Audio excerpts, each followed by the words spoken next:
सत्यनारायण भगवान व्रत कथा में भगवान विष्णु के सत्य स्वरूप के बारे में बताया गया है। इस व्रत का पाठ करने से घर में सुख समृद्धि का वास होता है और भगवान विष्णु की कृपा बना रहती है।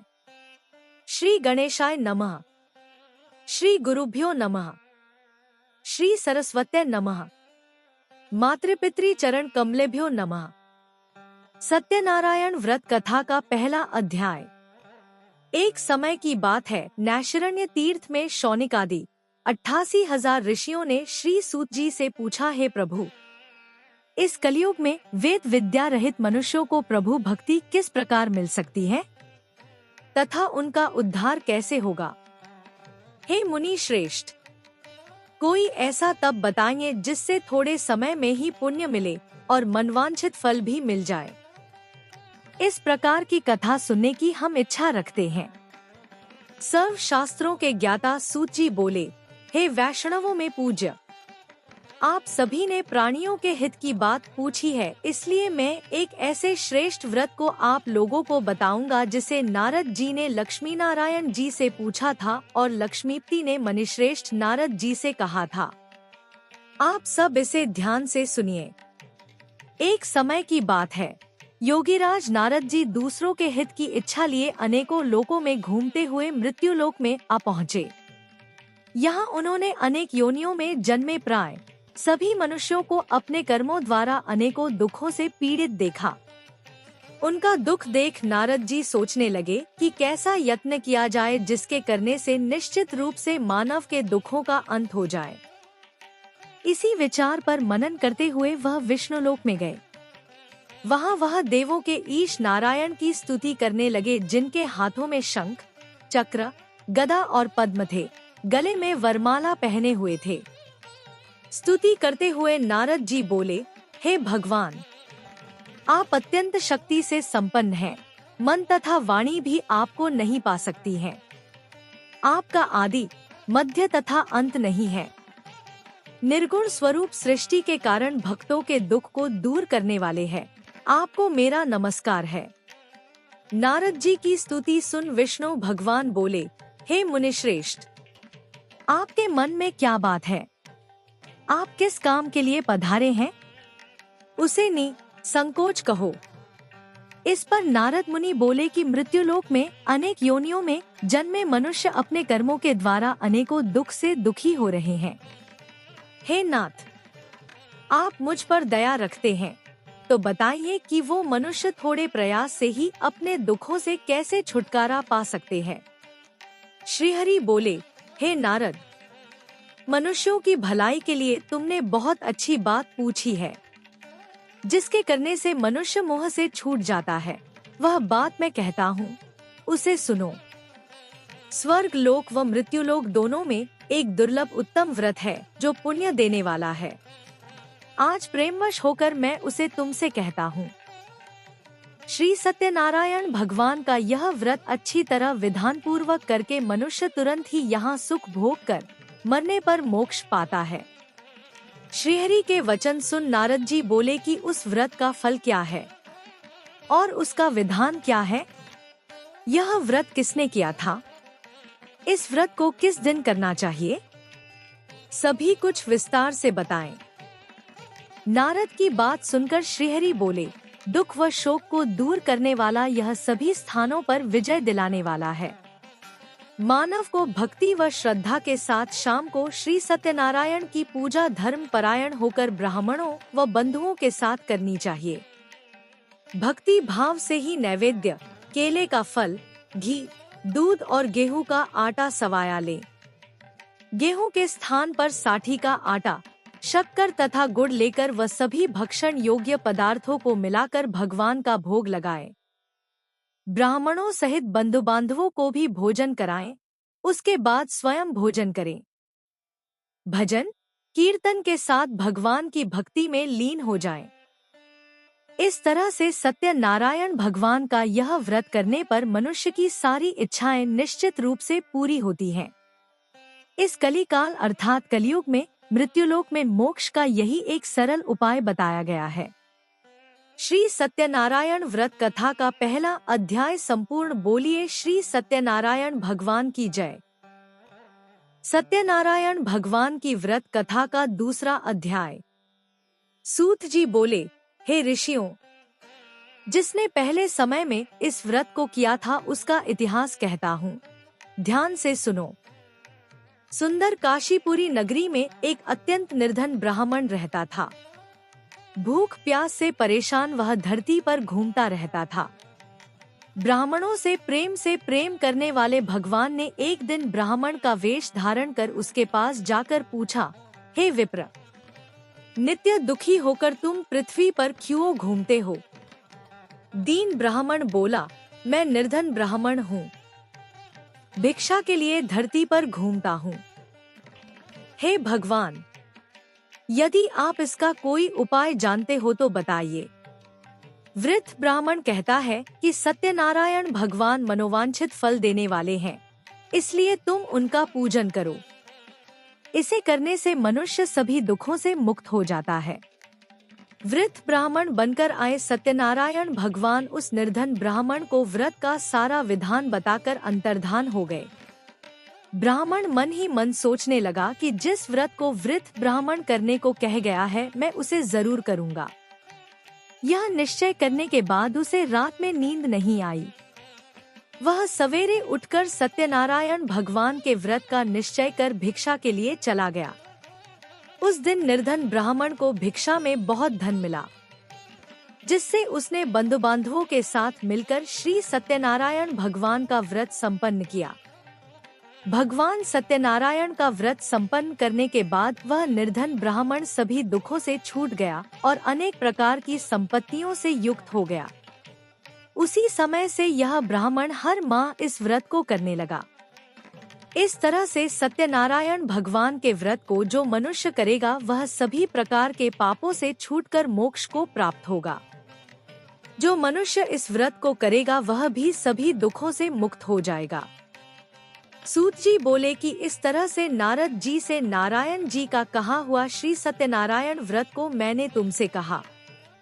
हे विप्रो, मैं अब और क्या कहूँ? ऋषि बोले, हे मुनिवर, संसार में उस विप्र से सुनकर और किस किस ने इस व्रत को किया, हम सब इस बात को सुनना चाहते हैं। इसके लिए हमारे मन में श्रद्धा का भाव है। सूत जी बोले, हे मुनियों, जिसने इस व्रत को किया है वे सब सुनो। एक समय वही विप्र धन व ऐश्वर्य के अनुसार अपने बंधु बांधवों के साथ इस व्रत को करने को तैयार हुआ। उसी समय एक लकड़ी बेचने वाला बूढ़ा आदमी आया और लकड़ियां बाहर रखकर अंदर ब्राह्मण के घर में गया। प्यास से दुखी वह लकड़हारा उनको व्रत करते देख विप्र को नमस्कार कर पूछने लगा कि आप यह क्या कर रहे हैं? तो उन्होंने बताया कि व्रत कर रहा हूँ तथा इसे करने से क्या फल मिलेगा, कृपया मुझे भी बताएं। ब्राह्मण ने कहा कि सब मनोकामनाओं को पूरा करने वाला यह सत्यनारायण भगवान का व्रत है। इनकी कृपा से ही मेरे घर में धन धान्य आदि की वृद्धि हुई है। विप्र से सत्यनारायण व्रतिया के बारे में जानकर लकड़हारा बहुत प्रसन्न हुआ। चरणामृत लेकर व प्रसाद खाने के बाद वह अपने घर गया। लकड़हारे ने अपने मन में संकल्प किया कि आज लकड़ी बेचने से जो धन मिलेगा उसी से श्री सत्यनारायण भगवान का उत्तम व्रत करूंगा। मन में इस विचार को ले बूढ़ा आदमी सिर पर लकड़ियां रख उस नगर में बेचने गया जहां धनी लोग ज्यादा रहते थे। उस नगर में उसे अपनी लकड़ियों का दाम पहले से 4 गुना अधिक मिलता है। बूढ़ा प्रसन्नता के साथ दाम लेकर केले, शक्कर, घी, दूध, दही और गेहूं का आटा ले और सत्यनारायण भगवान के व्रत की अन्य सामग्रियां लेकर अपने घर गया। वहां उसने अपने बंधु बांधवों को बुलाकर विधि विधान से सत्यनारायण भगवान का पूजन और व्रत किया। इस व्रत के प्रभाव से वह बूढ़ा लकड़हारा धन पुत्र आदि से युक्त होकर संसार के समस्त सुख भोग अंत काल में बैकुंठ धाम चला गया। श्री सत्यनारायण व्रत कथा का दूसरा अध्याय संपूर्ण बोलिए श्री सत्यनारायण भगवान की व्रत कथा का तीसरा अध्याय। सूत जी बोले, हे श्रेष्ठ मुनियों, अब आगे की कथा कहता हूँ। पहले समय में उल्कामुख नाम का एक बुद्धिमान राजा था। वह सत्यवक्ता और जितेंद्रिय था। प्रतिदिन देव स्थानों पर जाता और निर्धनों को धन देकर उनके कष्ट दूर करता था। उसकी पत्नी कमल के समान मुख वाली तथा सती साध्वी थी। भद्रशिला नदी के तट पर उन दोनों ने श्री सत्यनारायण भगवान का व्रत किया। उसी समय साधु नाम का एक वैश्य आया। उसके पास व्यापार करने के लिए बहुत सा धन भी था। राजा को व्रत करते देखकर वह विनय के साथ पूछने लगा, हे राजन, भक्तिभाव से पूर्ण होकर आप यह क्या कर रहे हैं? मैं सुनने की इच्छा रखता हूँ, तो आप मुझे बताएं। राजा बोला, हे साधु, अपने बंधु बांधवों के साथ पुत्रादि की प्राप्ति के लिए एक महाशक्तिमान श्री सत्यनारायण भगवान का व्रत व पूजन कर रहा हूँ। राजा के वचन सुन साधु आदर से बोला, हे राजन, मुझे इस व्रत का सारा विधान कहिए। आपके कथनानुसार मैं भी इस व्रत को करूँगा। मेरी भी संतान नहीं है और इस व्रत को करने से निश्चित रूप से मुझे संतान की प्राप्ति होगी। राजा से व्रत का सारा विधान सुन व्यापार से निवृत्त हो वह अपने घर गया। साधु वैश्य ने अपनी पत्नी को संतान देने वाले इस व्रत का वर्णन कह सुनाया और कहा कि जब मेरी संतान होगी तब मैं इस व्रत को करूँगा। साधु ने इस तरह के वचन अपनी पत्नी लीलावती से कहे। एक दिन लीलावती पति के साथ आनंदित हो सांसारिक धर्म में प्रवृत्त होकर सत्यनारायण भगवान की कृपा से गर्भवती हो गई। 10वें महीने में उसके गर्भ से एक सुंदर कन्या ने जन्म लिया।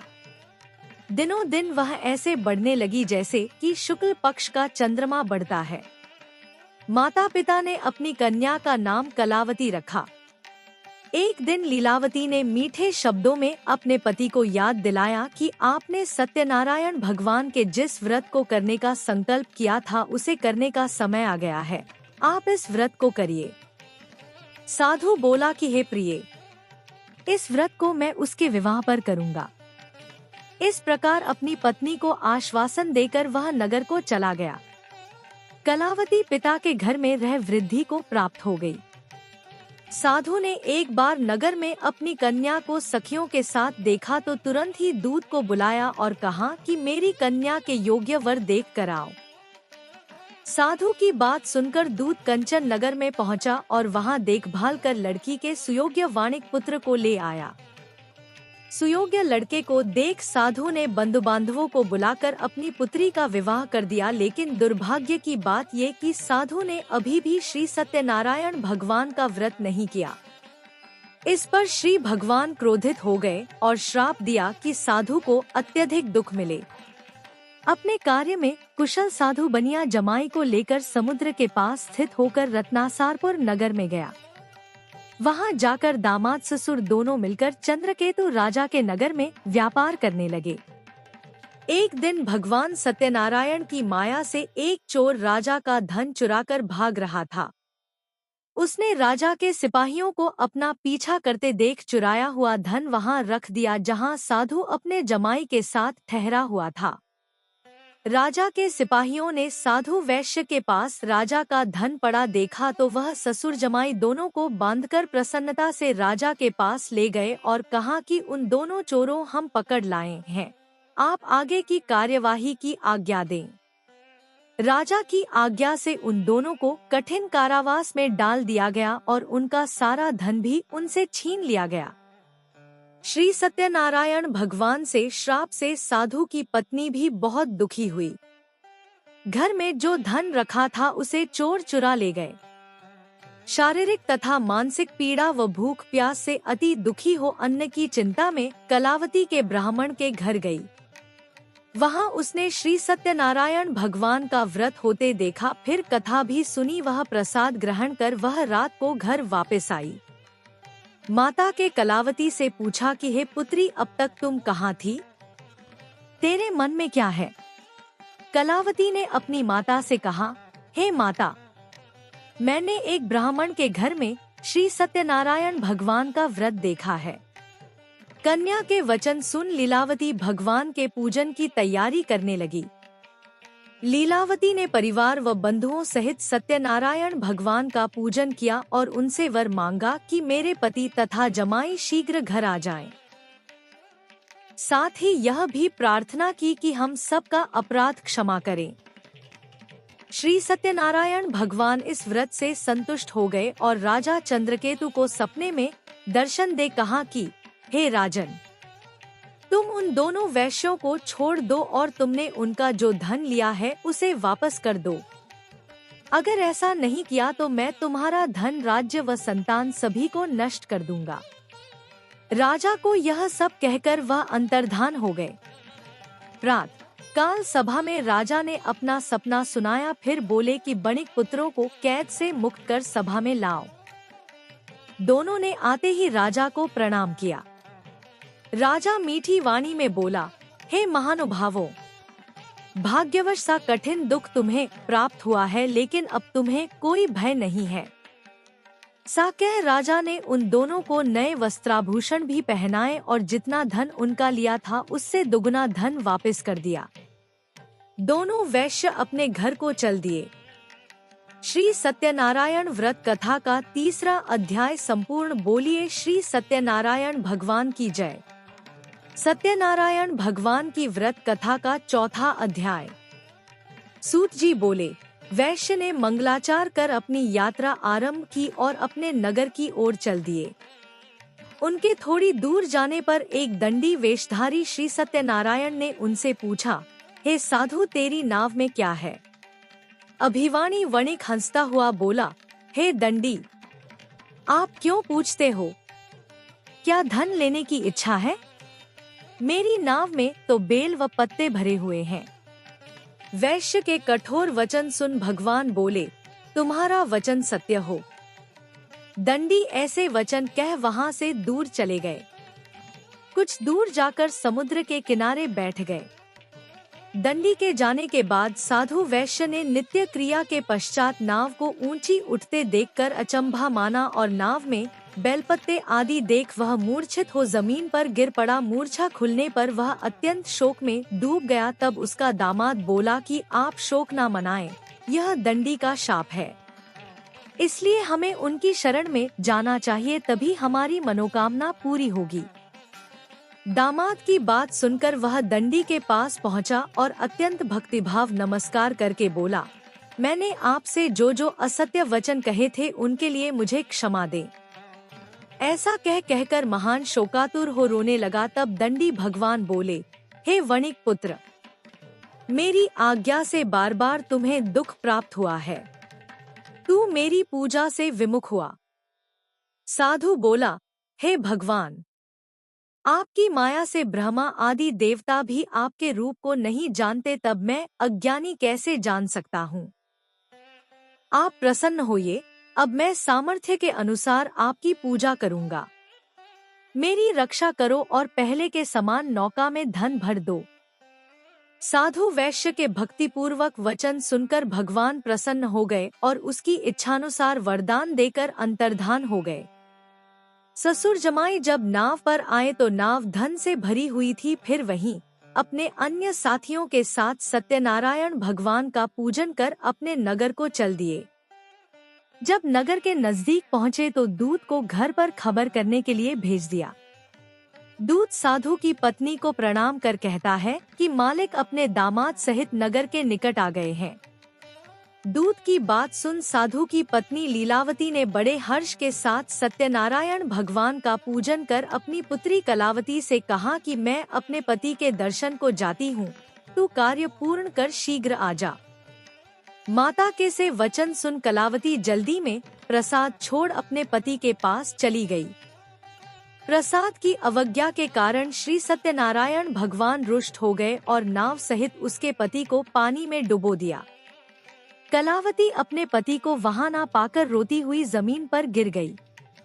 नौका को डूबा हुआ देख व कन्या को रोता देख साधु दुखी होकर बोला कि हे प्रभु, मुझसे तथा मेरे परिवार से जो भूल हुई है उसे क्षमा करें। साधु के दीन वचन सुनकर श्री सत्यनारायण भगवान प्रसन्न हो गए और आकाशवाणी हुई, हे साधु, तेरी कन्या मेरे प्रसाद को छोड़कर आई है, इसलिए उसका पति अदृश्य हो गया है। यदि वह घर जाकर प्रसाद खाकर लौटती है तो इसे इसका पति अवश्य मिलेगा।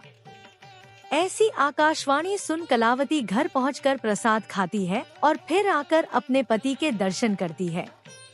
उसके बाद साधु अपने बंधु बांधवों सहित श्री सत्यनारायण भगवान का विधि विधान से पूजन करता है। इस लोक का सुख भोग वह अंत में स्वर्ग जाता है।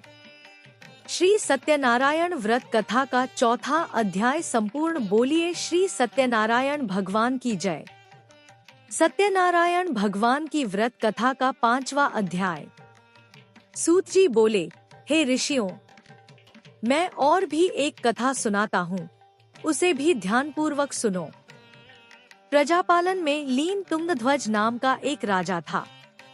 उसने भी भगवान का प्रसाद त्याग कर बहुत ही दुख सहन किया। एक बार वन में जाकर वन्य पशुओं को मारकर वह बड़ के पेड़ के नीचे आया। वहां उसने ग्वालों को भक्तिभाव से अपने बंधुओं सहित सत्यनारायण भगवान का पूजन करते देखा। अभिमानवश राजा ने उन्हें देखकर भी पूजा स्थान में नहीं गया और न ही उसने भगवान को नमस्कार किया। ग्वालों ने राजा को प्रसाद दिया, लेकिन उसने वह प्रसाद नहीं खाया और प्रसाद को वहीं छोड़ वह अपने नगर को चला गया। जब वह नगर में पहुंचा तो वहां सब कुछ तहस नहस हुआ पाया तो वह शीघ्र ही समझ गया कि यह सब भगवान ने ही किया है। वह दोबारा ग्वालों के पास पहुंचा और विधि पूर्वक पूजा करके प्रसाद खाया तो श्री सत्यनारायण भगवान की कृपा से सब कुछ पहले जैसा हो गया। दीर्घकाल तक सुख भोगने के बाद मरणोपरांत उसे स्वर्गलोक की प्राप्ति हुई। जो मनुष्य परम दुर्लभ इस व्रत को करेगा तो भगवान सत्यनारायण की अनुकंपा से उसे धन धान्य की प्राप्ति होगी। निर्धन धनी हो जाता है और भयमुक्त हो जीवन जीता है। संतानहीन मनुष्य को संतान सुख मिलता है और सारे मनोरथ पूर्ण होने पर मानव अंतकाल में बैकुंठ धाम को जाता है। सूत जी बोले, जिन्होंने पहले इस व्रत को किया है अब उनके दूसरे जन्म की कथा कहता हूँ। वृद्ध शतानंद ब्राह्मण ने सुदामा का जन्म लेकर मोक्ष की प्राप्ति की। लकड़हारे ने अगले जन्म में निषाद बनकर मोक्ष प्राप्त किया। उल्कामुख नाम का राजा दशरथ होकर बैकुंठ को गए। साधु नाम के वैश्य ने मोरध्वज बनकर अपने पुत्र को आरे से चीरकर मोक्ष पाया। महाराज तुंगध्वज ने स्वयंभू होकर भगवान में भक्तियुक्त हो कर्म कर मोक्ष पाया। श्री सत्यनारायण व्रत कथा का 5वां अध्याय संपूर्ण। बोलिए श्री सत्यनारायण भगवान की जय।